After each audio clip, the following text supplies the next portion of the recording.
I decided that I wanted to return to my first love, which was teaching and coaching. And the first practices or two we had some pretty good tennis players. Didn't have a whole lot of them. And they were, shall we say, less than well-disciplined in tennis and in their workout ethics. They had some good skills. And that was probably the first thing we tried to convince them of, is that you've got to dedicate yourself to accomplish whatever you want to accomplish. If you want to be a successful tennis player, I can help you. If you want to be successful in the classroom or in the band or in the choir and football, whatever it is, you've got to make up your mind that you're going to dedicate yourself to whatever it is you want to be a success at. You can be good without being as successful as you want to be.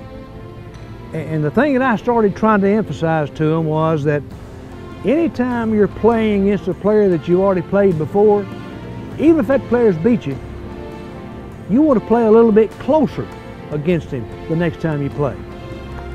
1997, we went to Abilene to play in the first big tournament that we'd ever played in. Top teams in the state played there. It's a great tournament.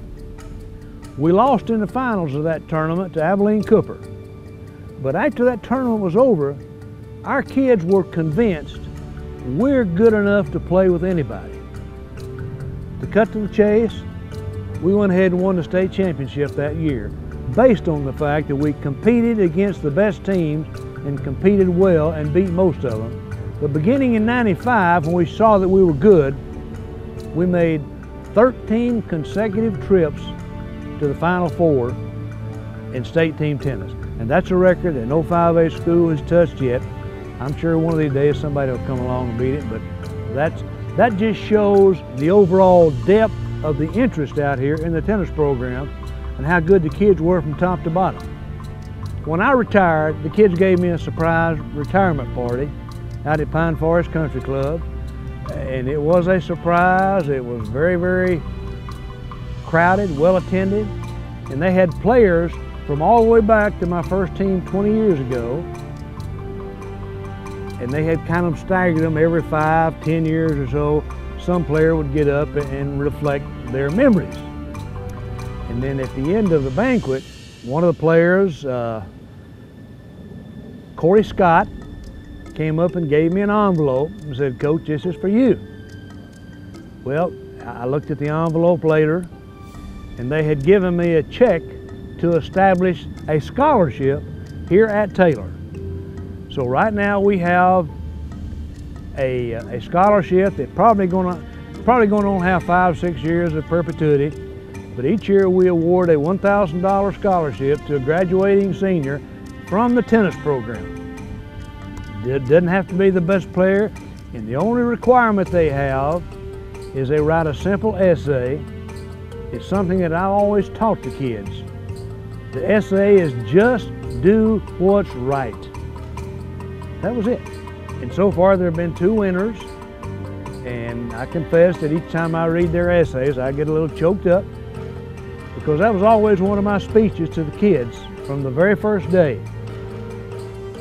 Do not ever sacrifice your integrity to win a point, to win a set, or to win a match. When that ball looks close, you only have one choice in how to call it. You call it good.